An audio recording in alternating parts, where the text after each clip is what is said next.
Welcome to the Class of the Little Sass podcast. I'm your host, Karie Millspaugh, best-selling author and award-winning motivational speaker with over 20 years in the personal development industry. I believe that the more you know, the more you grow. With each podcast episode, I will educate and empower you, girlfriend to girlfriend style, on how to create a happy life, from motherhood guidance, career and business advice, to feeling confident in your relationships and everything in between. This is Real Talk Radio. Let's jump right into today's episode.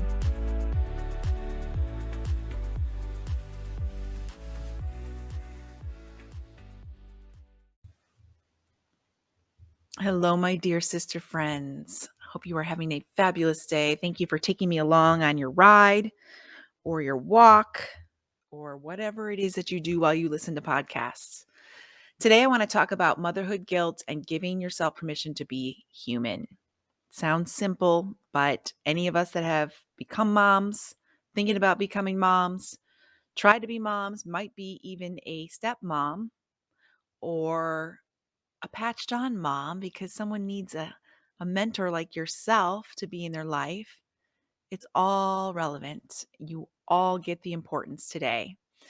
And you might be a fur baby mom, whatever that looks like. I want to give all of you permission to just let it go, whatever guilt you're feeling today. Maybe you just screamed at your kids. Maybe you're having a day where you're wondering, was motherhood really the best idea? What did I get myself into? We've all been there, and I want you to just know that you're not alone. In fact, I'm recording this with less of a script than normal because I'm in the zone. I'm having a good day. I'm having a good mom day. I just got back from the orthodontist with my daughter.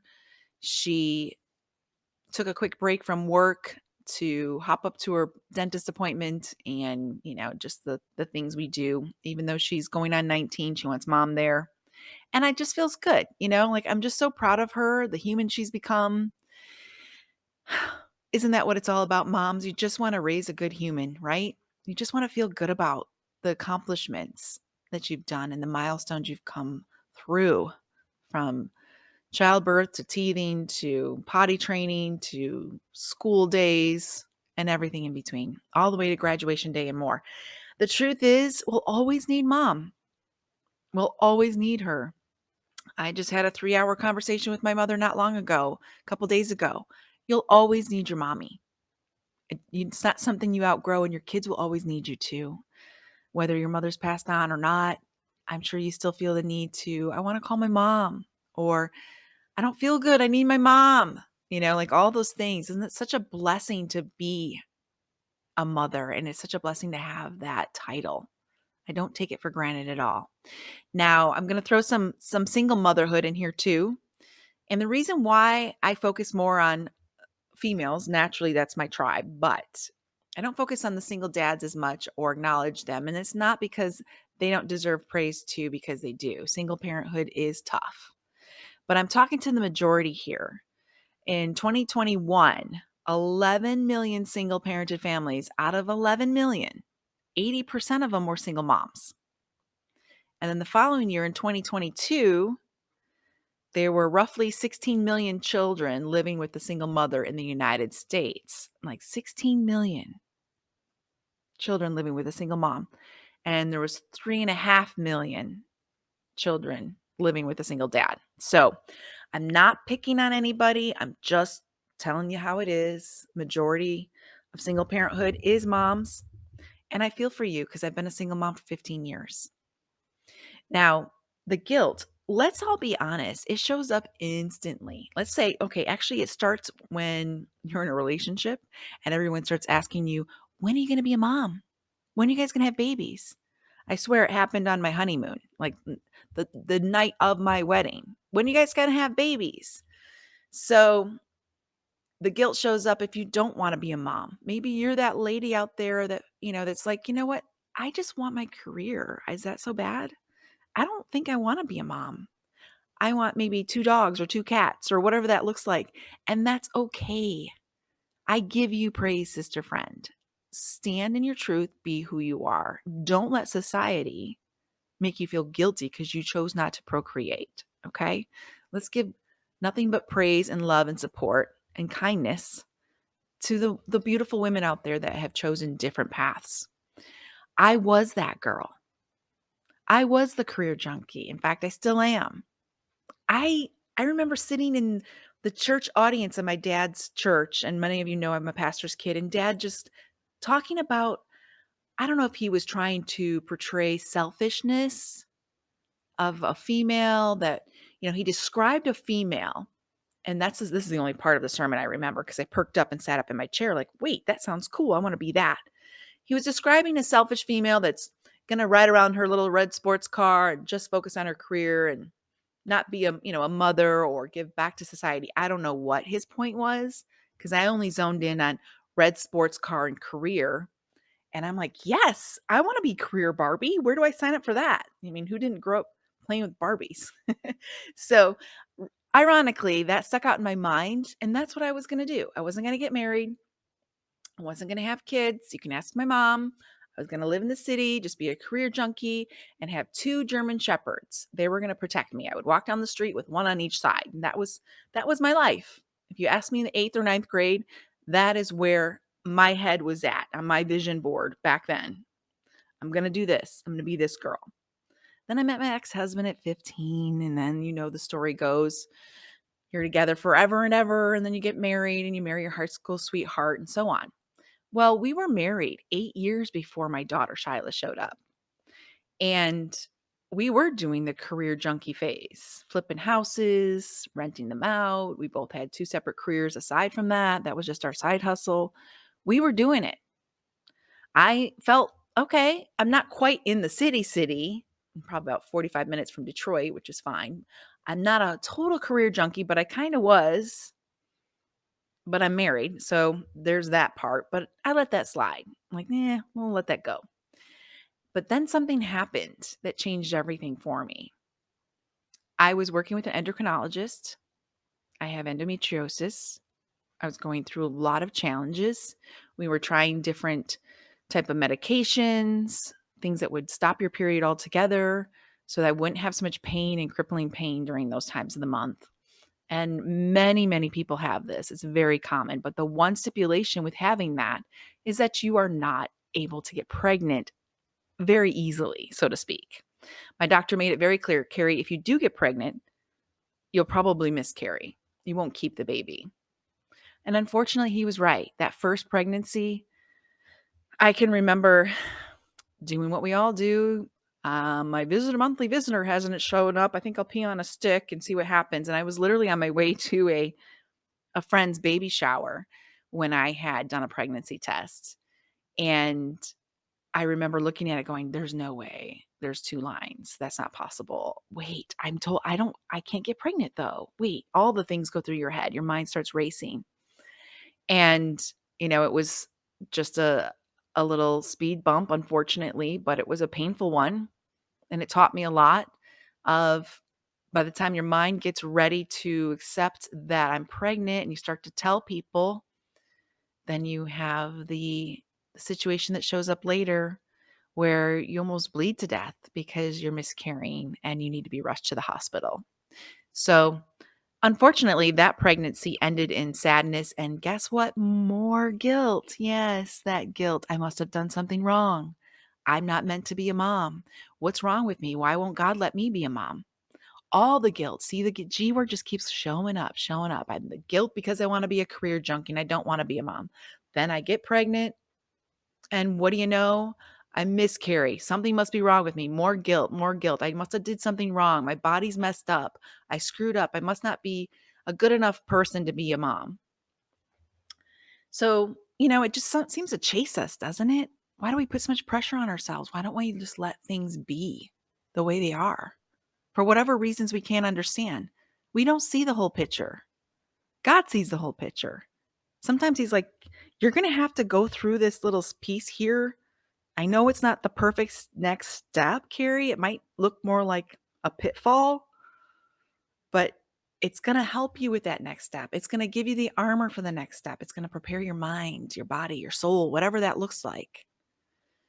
So after that loss and experiencing that pain, of losing a baby and thinking I'm never going to have one. And I'll be honest, I hated every pregnant woman I saw. I'd be in a restaurant, seeing someone with their new baby, and the bitterness. And I remember talking to my dad about it. Just, Dad, I don't know what it is. I'm just bitter. I'm angry. I cry myself to sleep. I feel like I would be a good mom. Why didn't God give me a chance? And all the guilt shows up. And then 7 months later, I'm only really laying this guilt trip heavy on you guys so you can see how silly it is, so you can let go too, because I know you have it in your life. I know you do. It's okay to be human. It's okay to have a body that needs some assistance from medical help from time to time, or maybe just needs more hormones to keep a baby, or whatever that looks like for you. It's okay. God doesn't make mistakes. And he made you. So own it, and accept it as a piece of who you are. So 7 months later, I'm at Six Flags with my family. Yeah, my family met me there. Again, my little visitor was late. She wasn't showing up that month. And I was thinking, gosh, these rides don't normally make me feel this nauseous. What's going on here? I feel sick and dizzy all the time. And all these roller coasters are horrible. I mean, who made these roller coasters? They're terrible. They're so jerky. I feel nauseous. Sure enough, Miss Karie pees on a stick the next day, and I'm pregnant. And guess what else shows up? More guilt. Oh no, you guys, I'm pregnant. And I was just at the roller coaster, like amusement park. I was all over the place. Yes, all your mind's going in 50 directions. What was I thinking? I was hanging upside down on roller coasters just a minute ago, and I'm pregnant. Now, we joke about it now because my little Miss Shyla is an amusement park junkie and loves a good roller coaster. And I swear it's because from conception on, she was on one. But again, the guilt showed up. Oh no, I screwed up. What if I lose this baby too? So let's be honest, the guilt's way before conception. Because when I was doing my research, I was thinking guilt starts at conception, and it really doesn't. It comes before that in many other forms, shapes, and pieces. I don't want to be a mom. Oh, maybe I do want to be a mom, but will I be a good mom? And, when will I be a mom? Why am I waiting so long? All the stupid stories society pushes and prods us. And why can't you just be? Just be. So it was 8 years into my marriage before little Miss Shyla Kay showed up, and she was the best blessing in the whole wide world. And to this day, I call her my little miracle baby, or my blessing. But it doesn't get easy, it just never does. That's just the beginning. You're first thinking, will I carry this baby to term? Should I have eaten that today? Am I doing enough exercise? Did I have too stressful of a day at work? What if that affects my baby? 9 months pregnant, all the guilt again. And then I decided to quit my job and stay home with her for 4 years. And then there's the guilt of, man, I really don't like this stay-at-home mom job. I want to work. Career junkie Karie wants to come out and play. So then I feel guilty for feeling that guilt. How dumb. So dumb. It's such a domino effect of silliness. Now I feel guilty for wanting to actually do what I love. I'm more than dirty dishes and diapers. What else can I do? So I went back to school, did my nutritional online certification, was studying things, and started to do wellness coaching. This was when Shyla was just a baby at 2004, 2005. And had to have my side hustle because I didn't feel whole and complete. Just being a stay-at-home mom wasn't enough. And then you fast forward, and at the age of 4, when she's 4, I asked for a divorce. Now I'm a really bad mom. I'm splitting up the family and all the guilt that comes with that. Yuck, right? Heavy, heavy, heavy stuff. I'm taking her dad away from her, so I think I'll move where he's going to move so I don't feel as bad about the divorce. Like it's better if we have shared custody, right? Guilt again is the driver here. Guilt again is robbing me from the happiness of motherhood. Because I don't think guilt is really a necessary ingredient to your life. I don't think it's supposed to be in your best life list of goodiness. I don't think it belongs there. I think it's something that women need to let go of. Drop it like it's hot. Let it go, guys. Let it all go. So the guilt multiplied after the divorce because guess what happens then? I feel guilty when she goes to her dad's and maybe she didn't have all of her favorite things. Does she have her favorite jammies when she goes to dad's? Oh no. And he drops her off with mismatched clothing. And where's her favorite outfit? And why is her hair not brushed? And oh my gosh, my baby is not getting the care she needs, and all the guilt that happens, especially when she wants mom and she's supposed to be with dad. And then there's that feeling of, but I need Karie time. I need alone time. I need to have some social time. I'm either working or being mom. When do I get to go out with friends and meet new people in this new town that I live in? What about date night? Is it bad that I want to go on dates? Does that make me a bad mom? What if I want to go out with friends? What if I want to just go away for the weekend? All of that stuff shows up. My poor baby, she doesn't have a dad and a mom. She's different than other kids, which sadly, she's not. It's very common, remember? 15.78 million children living with a single mother in the United States last year. My baby girl's not alone. In fact, it's kind of common, and she makes friends with a lot of other parents and families that have this similar situation she does. And you realize kids are pretty resilient. She was 4. She doesn't even really remember us being married. And she sees things in an abundant mindset, which, gee, I wonder where she got that from. She's got 2 of everything. She gets time with dad, quality time, one-on-one. When she's with mom, she's with mom, one-on-one, quality time. Only child. She gets all the presents, right? She gets 2 of everything. She goes to dad, she's got toys there. She comes to mom, she's got toys there.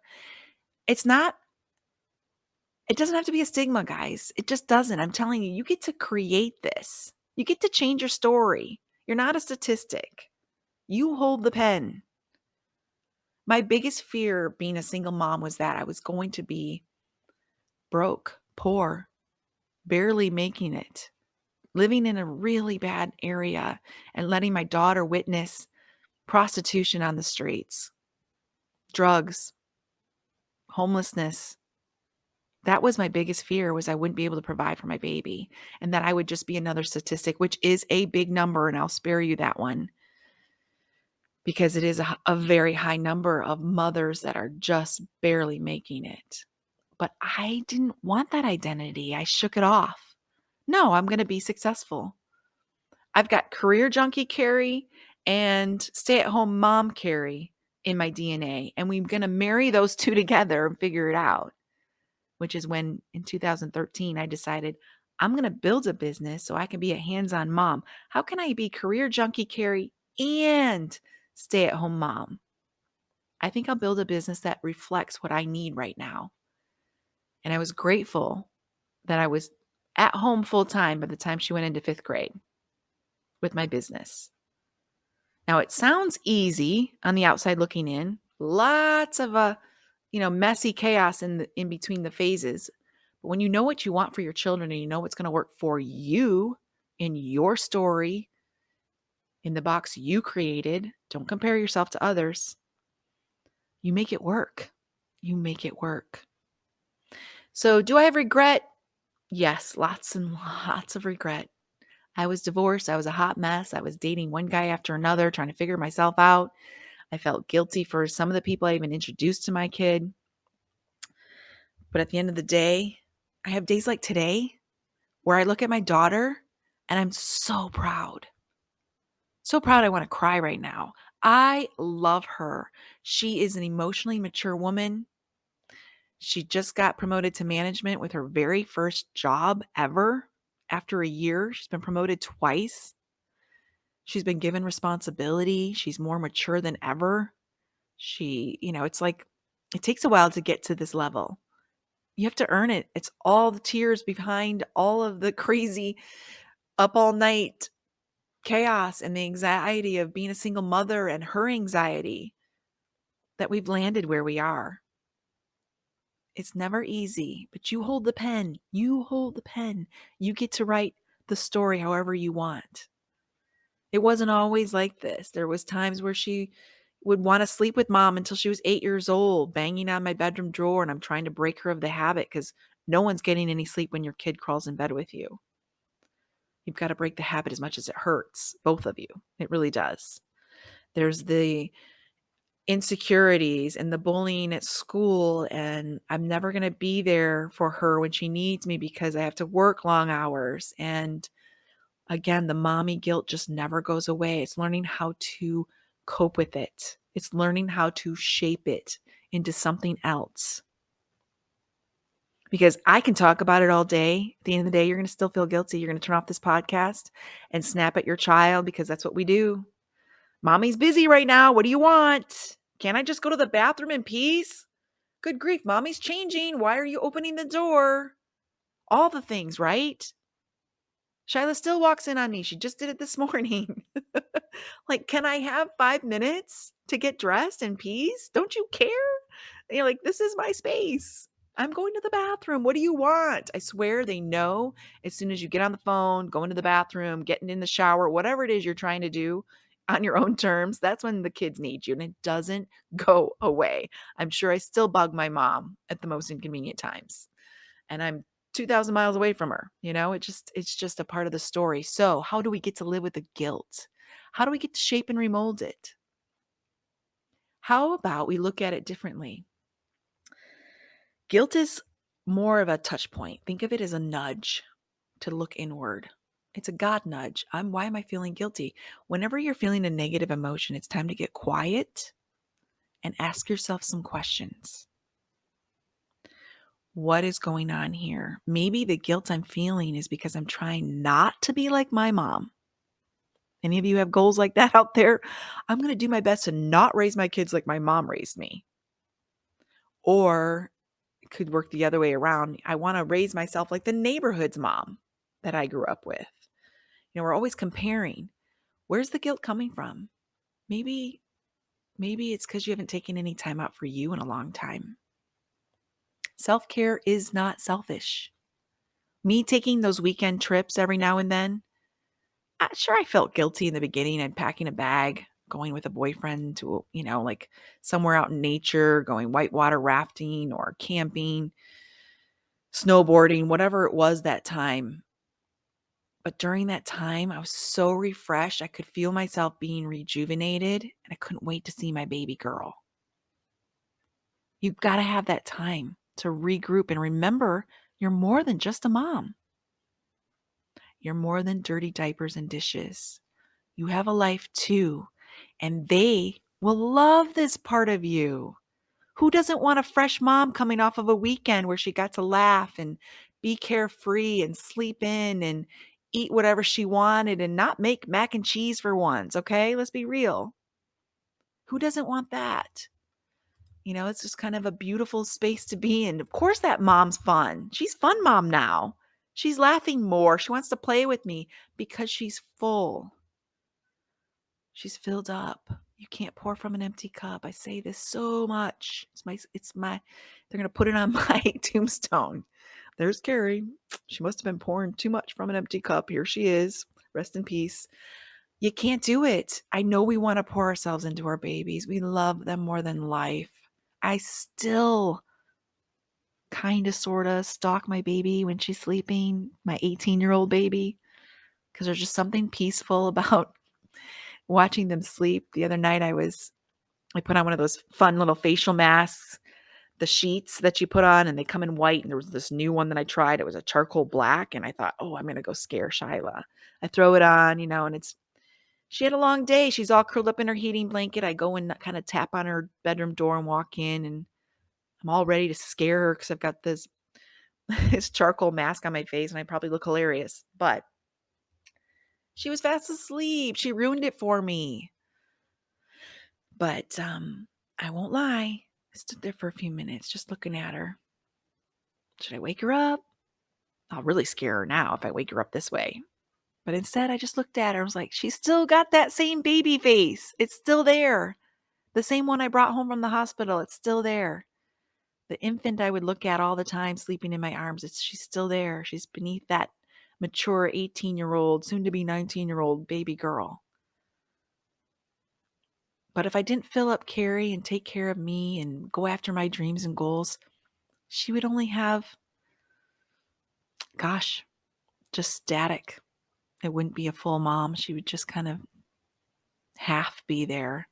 I'd always be wondering, what if, what did I do? I mean, there's some very toxic patterns that moms can do. We can live vicariously through our children, and then when they leave, we're empty. We feel lost. Like, what happened? Where am I still? I don't even know who I am without my children. I didn't want to be that way. I didn't want to wake up one day and Shyla's moved out and not know who I am, which is why I've always had my side hustles. I've always had my business stuff, always working on my next goals, always trying to be a better human. And in those action steps of me working on myself, I've had a very little young audience the whole time watching. Because kids do that. Kids watch and wait and experience and feel through your story, trying to figure out where they fit into their story and who they want to be when they grow up. You always hear the saying that, kids don't really listen to our words. They watch our actions. They listen to our actions. That's the truth. What to do, what not to do. I'm sure a lot of my mistakes she's learned, well, I know not to go down that path. That didn't take my mom into a very happy place. I think I'll avoid that spot. She's really, really, really blossomed, and I couldn't be more proud of who she is today. Just blows my mind that I get to be her mommy, to be honest. It just blows my mind. I always say raising Shyla made me look good. She made it look easy. But the truth is, when I look down, I'm like, yes, everything I learned along the way, I adopted and gave to her. I took it into my parenting style. So I'm going to go into just some tips that I think you should take away that I learned along the way that obviously worked for the better, because my baby girl is more emotionally mature than most adults that I know. And I say that proudly, and I say it often. I'm proud of her. So let's kind of roll out some fun little takeaways that you can take into your parenting style and adapt them however they work, because everybody's kids are different. There's no one size fits all model to making beautiful humans when you're in motherhood. So, of course, these tips are going to reflect a lot on the age of your children, if they're in toddler stage and so on. The best thing you can do is give your baby girl, baby boy quality time. Kids spell love, Time. 100%. They know when they've got your undivided attention. Listen to your child without distractions. Look them in the eye. I was just doing this the other day, and Shyla likes to come home from work. I'm most of the time still up because I'm a mom. No matter what time she walks in the door, I'm probably not going to sleep good until I know she's safely home. So yes, you will never get your sleep no matter what age they are. That's the truth. Remember when they were toddlers and you were wishing they would sleep through the night? Yeah, well, they'll keep you up at night when they're teens too, because you're waiting on them to get home. But it's all good. Wouldn't trade it for anything. I noticed when she walked in the door, she wants to tell mom everything from her day. She dumps everything on me. That's, again, a sign that what I did was right. And I will constantly feed this podcast full of parenting advice and coaching and guidance and mentorship to empower you to be the best mother you can be too. But I paused the television show when she walked in the door because I know she's going to want my undivided attention. I'm going to give it to her. She hates it when mom's not listening. And she points it out often. Mom, you're not listening. Mom, you're interrupting me. Mom, you're not listening. So I do my best to turn off the TV or pause it or mute it or whatever the case may be and give her my undivided attention. Because in those 10 minutes, she's recapping her day and she cares what I think and my feedback. And it isn't even about mom's feedback. It's her dumping on me because she needs to get it off her chest. Same with when your babies come home from school, those first 5-10 minutes, even if you can't be there with them, FaceTime them. Find a way to connect. The biggest gap that I have and regret in that nasty G word of guilt is that Shyla would go to a nanny's house after school for about 3 hours before mommy got off of work long enough to pick her up. And there would be times that I would open up that car door and she would get in and she would just cry because she had held in whatever frustration, whatever sadness, whatever situation from a bullying situation, whatever that looked like. She held it in and was brave for 3 hours after school until it was that safe space that I get to provide for my baby, gets into my car and lets it out. And I would be so tired from that long work day. I'm like, no, what now? Like, can't we just have a happy evening together? I'm so tired. But I knew just be there. That's all you need to be, is that safe space. What does that look like? No judgment. Just listen. Don't go into mommy mode. Don't go into dictator mode. Be a guide from the side and just listen. My mom has got this mastered. I learned from the best. My mom creates a safe space. Does she judge me from time to time? You bet she does. Does she always tell me? Probably not. Probably 50-50, 50% of the time. But that creates, there's just something special about that safe space. I know I'm just going to be heard. I'm not going to be judged. And I don't need any advice right now. I just need someone to sit in this with me, whatever this looks like. Could be, again, the sadness of a teacher or a bad grade or a friend, being catty that day and picking on them. Just listen. You have so much power in that safe space. That is the one key takeaway that I swear to this day is why I have such a great bond with my daughter. I kept waiting for the bad years to show up. Everyone warned me, wait till that preteen stage, 11, 12, she's going to hate you. Didn't come. Okay, well, wait till she's 13 to 15, 15 for sure. She's going to alienate you, not want anything to do with you, not be seen with you, not talk to you, never let you into her life. It never happened, guys. She's going to be 19 next month. Never happened. Why? Because it was me, her, open communication, safe space, always no judgment, asking her questions, pulling things out of her, and being the guide from the side. You do not have to parent in a dictatorship mode. You do not have to be a drill sergeant to get great effects and create great humans that you get to call your children. You have to look at parenthood as a blessing from God. God trusted you with that baby. There's a reason you are in that driver's seat right now, guiding them to their best life. It's scary. It can be a little daunting and overwhelming at times. But God trusts you with that responsibility for a reason. Don't take it lightly. I joke all the time when I get compliments because I'm really good at deflecting compliments. And when someone's like, "You're such a great mom. You're so awesome." I'm like, I'm just over here trying to create a great human. That's all. Just trying to make a good human. Someone to contribute to society, show her gifts, keep growing as a person. That's all I'm doing over here. Because it wasn't easy. They don't know what happens behind the scenes. They're just seeing the results, similar to anything else that you do. They don't see the late nights, staying up all night writing that book. They just see the book that's published. They don't see the sweat, blood, and tears behind the scenes. So if you take anything away from this conversation that I'm having with you right now, is that you create the safe space. Do not judge. Sit and listen. Then give them some objective advice, not from your own wounded space, but from an objective space. What is in it for them? How can I let my daughter or son be the best version of them by not getting in their way?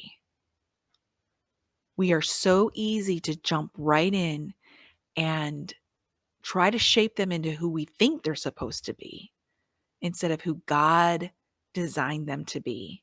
The only way you can let God jump in and shape that beautiful soul into who He wants them to be is when you let go of the reins. I know that sounds scary, especially to us control freaks, because I am a control freak. I have the t-shirt. to warn everybody as I walk into a room. I am 100% a control freak. It makes me feel safe. But I knew at some point in Shyla's little life that I needed to let go and let God. She's not going to be a shadow of me. She doesn't even look like me. She doesn't even like the same things. Do you know how hard it was for me to let go of all the pretty pink stuff she didn't want in her room anymore? She turned into a teenager that wanted black and gray and name brand stuff and ripped jeans and t-shirts and dye my hair black, mom. Are you trying to be the exact opposite of your mother with her blonde hair? I mean, it felt, almost like a slap in the face at first, till I realized it had nothing to do with me. Nothing at all. I have a white car. She has a black car. We're very different. I had to let go and let Shyla be Shyla. Because when you let go, oh, they get to blossom in the most beautiful ways. Their true personality comes out. Their hopes, their dreams, what they see for themselves aren't muddled with the expectation of your parents. I hope she never has to break the mold I finally broke in my mid-30s, because I learned, oh, maybe I should live for Karie instead of trying to please my parents all the time. Maybe I should truly blossom into the person I am. Again, permission to be me, permission to be human, instead of trying to fit in a box somebody else created for me. The only way to do it, my friends, is to create that safe space. If you want your child to be more responsible, give them more responsibility. I sat down Shyla at age 9, 10 years old, when her dad moved back to Michigan and left me all by myself, 100% custody, and said, Shyla, it's just us, honey. I'm going to need you to do your laundry, make your school lunch the night before, lay out your clothes, all the things. We're a team now. We've got to do this, girl. It's just me and you. Mommy's tired. Mommy's working full time and building a business at that time. It just seemed like everything was landing all at once on my shoulders. And it was a lot. But your kids are emotionally prepared for that. If you sit down and emotionally prepare them through authentic, transparent conversation, they can handle more than you realize. Don't be afraid to talk about the deep stuff. Don't be afraid to shelter them too much. I mean, actually, I take that back. Don't shelter your children too much, because the world will train them for you. Don't create a naive child. I know this sounds so preachy right now, and I'm going to try to scale it back a bit. When you shelter your child, the world's going to come along and rip off those glasses that you've been putting, that blindfold you had on their face. The world's going to come along and just rip it off anyway. And it's going to hurt. And it's going to feel way more raw than if mommy or daddy sat them down and talked about it first. There's a show that's out there. It was called The Fosters. It's about 2 lesbian foster parents that foster parents. They were a couple. They were married, to my understanding, and they took in foster kids, and they exposed in every episode the rawness of the world, from school shootings to sex before marriage to birth control to abortions, you name it. Shyla was probably 13, 14, 15 when I sat down and would watch that with her, because I'd rather her see it with mom on the couch with her so she could ask questions. That's where her moral compass was created, was putting her in front of, and this might not be your route to do things, but I wanted her to say, look, drugs happen. Drugs is something that's right next to you at school. Kids commit suicide. I had to cover in one episode at a time when the time was right. I didn't shove this all down her throat at once. We uncovered the realness and rawness of life so we could create our own moral compass on whether or not that was a path she wanted to choose. And the beauty of a TV show is you get to see the consequence of those paths chosen. Shyla's created a very straight and narrow life, not because she has a dictator for a mom, but because she chose wisely. I coached her through all the yucky stuff. I would sit with her through the panic attacks. I would help her breathe again and think clearly. I didn't judge her. I didn't punish her. I walked her through it. I was the guide from the side. I know some of you may not believe in my parenting style, but please take the pieces that make sense to you, because I have to say I created a pretty damn awesome human. Graduated high school last year, made it through the pandemic, God help us all, and online school, getting her second promotion as she figures out if she wants to go to school. Does she want to get a trade somewhere? Does she want to get a certification? Let's get some business experience and learning experience under your belt while you're figuring it out. That's why I kind of threw her into the workforce instead. It's taught her so much in just a year, a little over a year. And I'm proud of her. I hope she knows that. I make sure I tell her often, words of affirmation is her favorite. So more than anything, as I close with you today, and I appreciate your time that you spent with me, when those days are hard and you're feeling guilty, you find yourself locked in your closet crying because it was just one of those days, focus on what's most important and the rest will fall into place. Think about, what's the one thing my child's probably going to remember the most about their childhood? And I can tell you from my own childhood, there was lots of ups and downs, and there was some back drama I never knew about. I never knew we were struggling financially. I never knew any of those things. I didn't know the challenges my parents faced, but I do remember Mom making me grilled cheese and tomato soup and playing triominoes with me while we wait for that afternoon kindergarten school bus to show up. I do remember that. I do remember saying goodbye to my dad every morning as he got on a plane to go work for my Uncle Dean at the time, taking my blankie in the car, and it was dark because the sun hadn't even come up yet. He was leaving in the middle of the night. That's what I thought. But just that time to go wave goodbye to Daddy through the window. It's the little things like that. And he would always save the peanuts from the airplane for Karie. Go look at my dresser. I told the stewardess, and that's what we called them back then, the flight attendant, that I needed extra because I have a little girl at home that really likes the peanuts from whatever airline it was at the time. It's those things that you remember. Your child is going to take those little nuggets too and bury them in their heart. They're not going to always remember just the bad days. They're going to remember the highlights. So please, mama, go schedule yourself a spa day, a girls' night out with some wine, whatever that looks like for you. Get some gym time in, get a walk listening to your favorite podcast, go read your book, go put your feet up, schedule some time out, get a date night with your hubby if that's your world, get a weekend away. You have to keep filling yourself up because you know you're going to always pour yourself into your babies. It's natural. It's just natural. And the only way to eliminate that mommy guilt is to keep filling yourself up. And I want you to take away that you are doing a good job.